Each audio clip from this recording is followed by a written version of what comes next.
Hello friends, Jennifer Pearson here, Thistle Gypsy, with a majors only deck called the Pentimento Tarot. It's by Joanna Powell Colbert, who is the person who created the Gaian Tarot.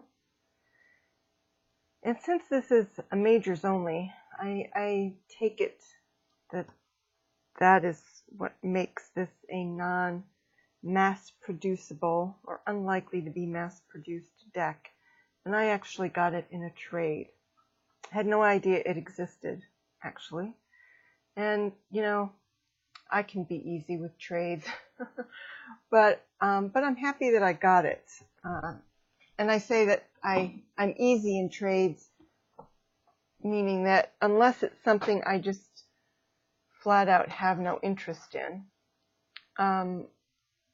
if somebody suggests a trade to me, I'm often open to it, even though I've never heard of it or it's a deck I might not otherwise get. So it's called Pentimento because of the style that's used. So here is the artist's definition, as she gives it from the American Heritage Dictionary. An underlying image in a painting. I'm shaking a lot. I don't know. I think it's just the way I have my arm bent at the moment to do this. An underlying image in a painting, especially one that has become visible when the top layer of paint has turned transparent with age, providing evidence of a revision by the artist. So she's done this, I would say she's imitated this in the creation of these.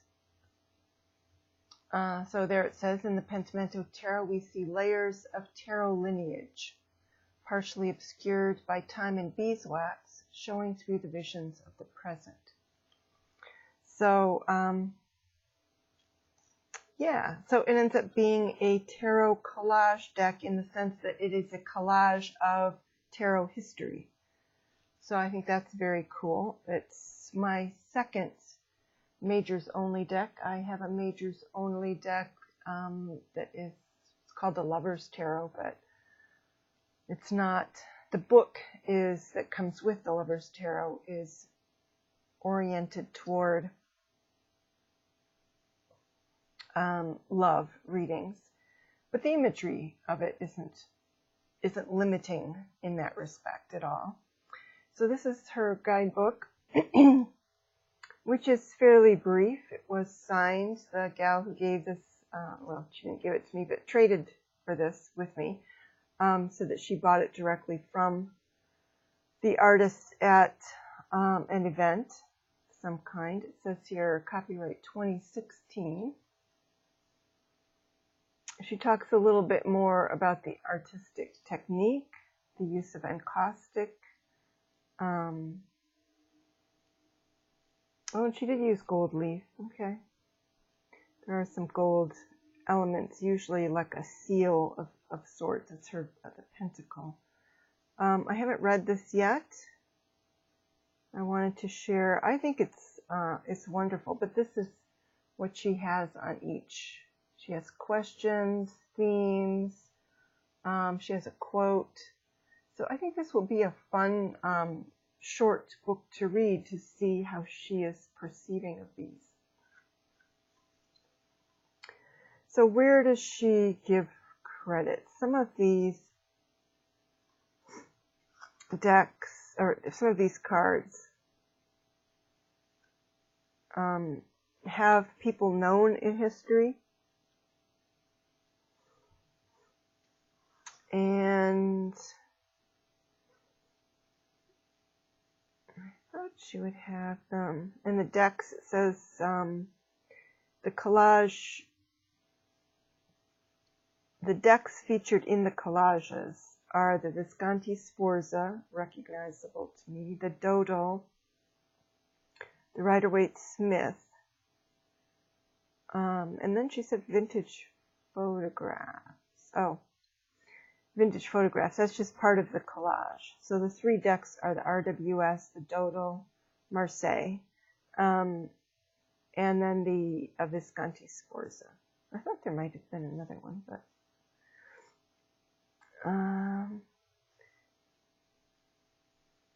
so one of the things is that in the High Priestess card, she used an image of Mary K. Greer, so that's cool. But there's also Walt Whitman. You'll see in one of the cards. And I don't, maybe it's only on her website. Does she give it in here? Nope. The Empress is a former, I don't know if you'd call her Queen Empress in Hawaii. And then I think the Chariot is somebody in particular, but I don't have my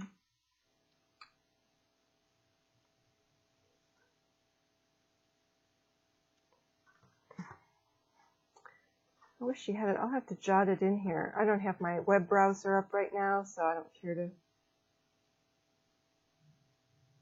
to bring it up and locate those individuals.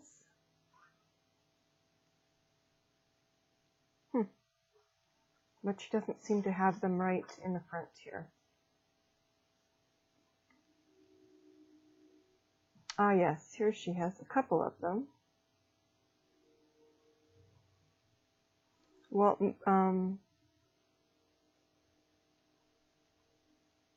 she says some of the people in the photographs are well known, like Walt Whitman in the Hermit card and Sojourner Truth on the Justice card. Other people are anonymous.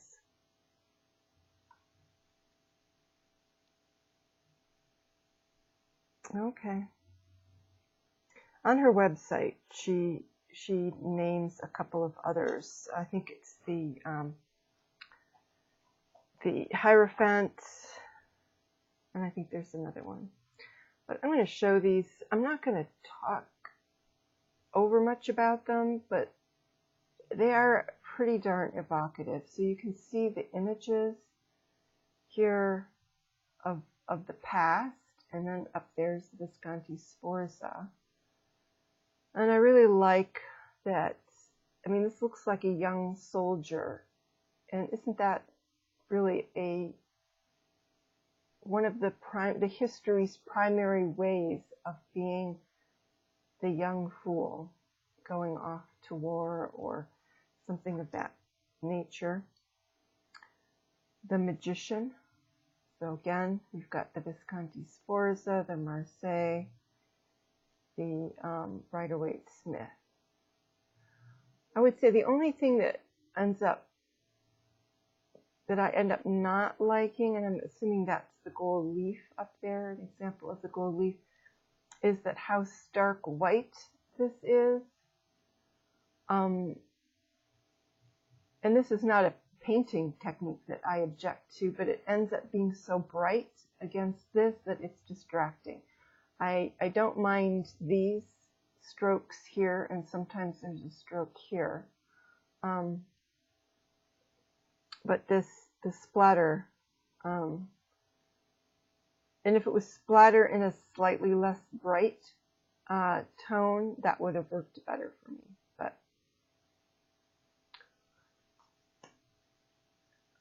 it's not enough to make me object to the deck. And one of the things I kind of get about this splatter is, you know how in the Rider-Waite-Smith, and I don't know if that's in the Marseille at all or not, how they have things that look like little droplets in the sky coming off of something. So that, you know, kind of is reminiscent of that. The High Priestess, and there they all are together. And there's the image of Mary Greer with a letter, the writings over her. So just really a marvelous, I think, Majors Only deck. And I love that this Empress is a mature person. And she looks very authoritative. And you wouldn't want to mess with her. And I like how this card with the big eyes from the Marseille is looking at her like, oh my God. The Emperor. So there's two of the Emperors, and there's a third. And I think this is a specific person named, and I don't remember who it is. But I like, again, he's highly decorated. And it brought to mind, seeing them all together, how this person has a relatively short beard. These two guys have beards. This one's got two long beards. So you got two trimmed beards, groomed beards, and you've got two long beards. And I had never paid a heck of a lot of attention to that before, until that was all together like that. The Hierophant. And here we have the beardless Hierophant, which again I'd never noticed or made note of in the Rider-Waite-Smith. And then we have two bearded in the older decks.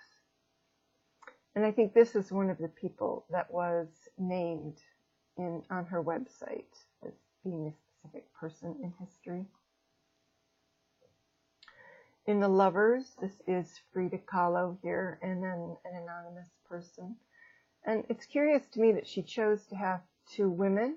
Now, I get that there is that choice aspect, like in this Marseille that she features here. There's the Rider-Waite-Smith, and way down here you can barely see. I think this is kind of the mother figure here. Yeah. And then you can see the number just barely, and some of them I don't see them at all. But you see the 6 right here. I'm not sure I see the 5 anywhere in here. But in any case, some of them you can see the number. There's the 6.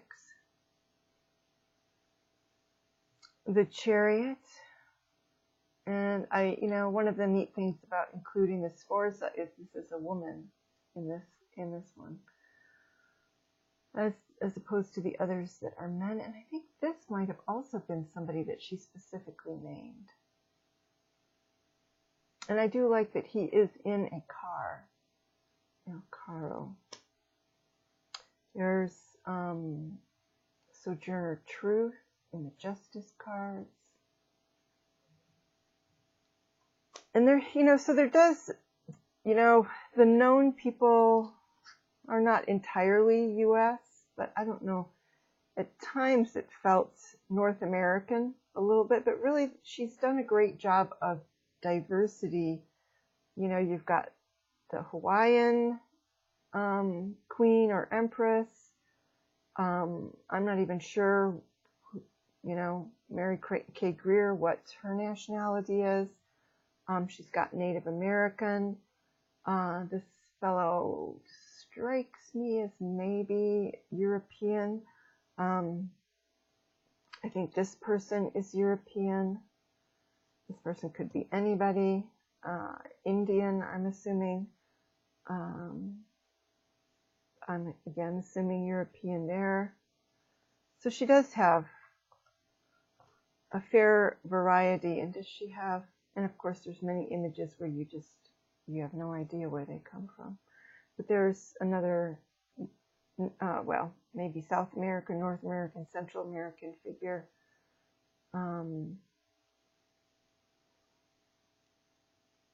Yeah, so a fair mix. So when I saw Walt here, I thought, well, I don't think of Walt as that much of a hermit, but he was a wanderer. He was a wanderer. He did range pretty far. And it's interesting that too, what they have with the hat, and he has the hat, which mimics so closely that ancient Visconti Sforza there, which I guess wasn't so ancient in his time. But anyway, the Wheel of Fortune, what a great crone for the Wheel of Fortune and the spinning wheel. So yeah, could hardly get much better than that.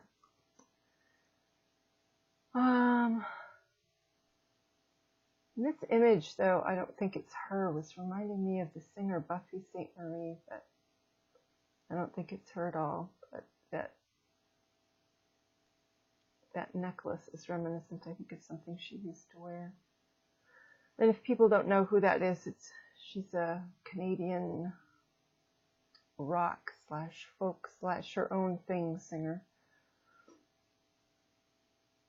So there's some strength cards merged together. The Hanged Man. What an interesting figure to have there for the Hanged Man.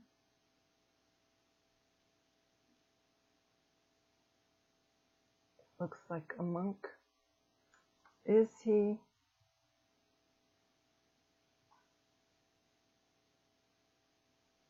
Was he ever upright? It looks as though he is literally, like she got an image of somebody who was literally hanging. But I'm not 100% on that one. And there's the 12.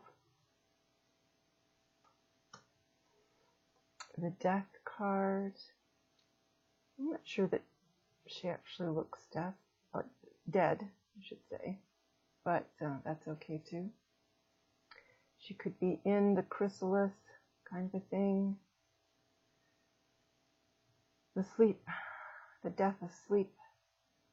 And I see a 13 here.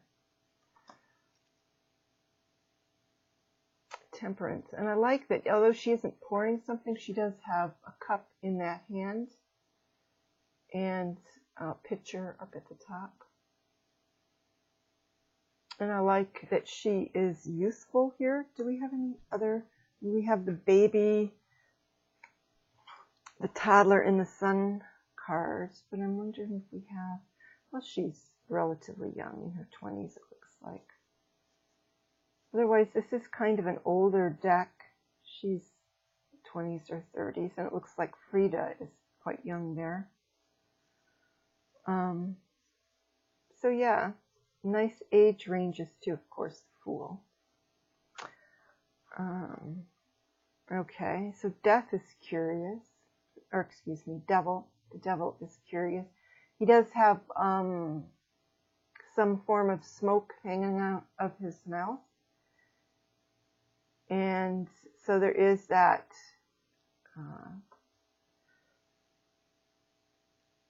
association with addiction.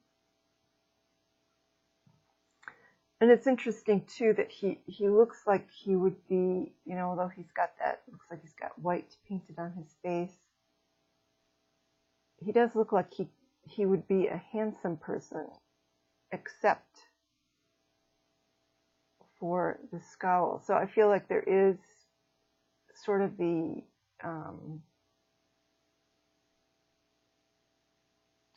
aspect of temptation there, or something that maybe could appeal and yet be unhealthy. So do we have all? I'm not seeing the Rider-Waite-Smith really, unless it's, oh, maybe it isn't in this one.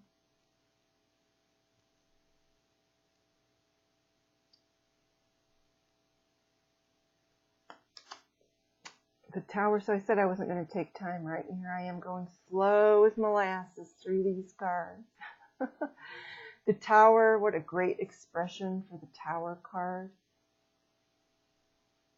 And again, this one doesn't seem to have all of, you know, it seems to have all of the decks represented, which is not a big deal to me. The Star. And isn't this, I mean, it's nice that this kind of in full length almost looks like it's getting ready to bless this person. And she has her hand over her heart, kind of that aspect of hope. Or following one's heart, either way. The Moon. Kind of a more dreamy, positive moon than the decks usually represent the moon, with some more ambiguous aspects to it. the sun. And here the baby is less creepy than the horse. It's a play horse that almost looks like it's, you know, like they've used real skin and real hair on it. So here it's not the creepy baby, it's the creepy horse.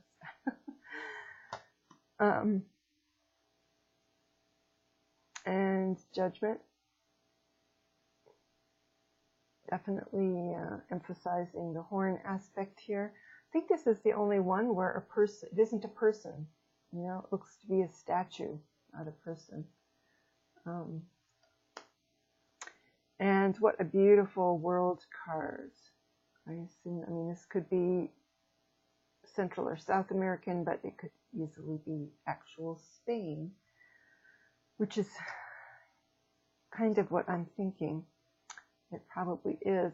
But I love that as the world card, it's including, you know, kind of the life cycle. It's including a child.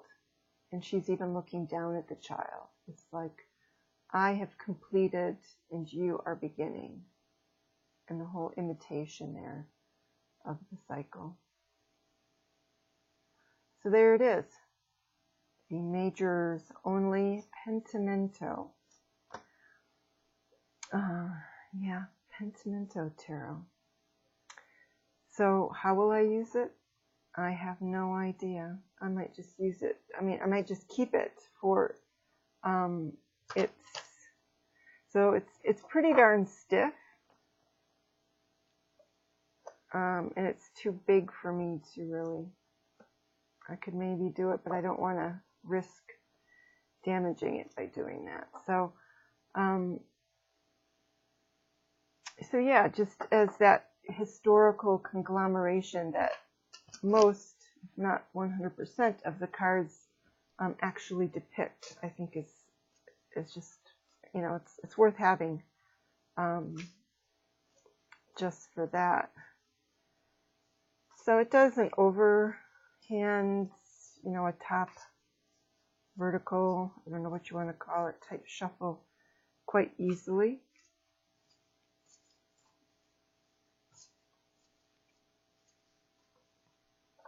And this is the bag that it came in originally. I don't like organza bags, so I probably won't keep it. So this is how it spreads out. So I don't know if I would pick like this. I'm attracted to this one the most. Oh, the Empress. I did like her. I like how she represents the Empress. Maybe this means I'll start to get in charge of my life. Maybe it means I need to do a better job of getting in charge of my life at the moment. In any case, there it is. Pentimento Tarot. I've rambled here a little bit. If I recall correctly, this is available on her website. Which does she? Yeah. On Gaian Soul, if you're interested. All right, everybody. There it is. The latest edition.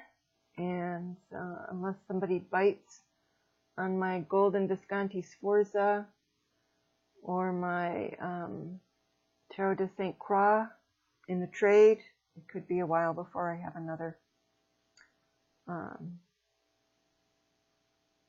deck reveal. It's a reveal for me. I'm revealing what I have on my channel. Things will now be slowing down a little bit. Take care, everybody. Bye-bye.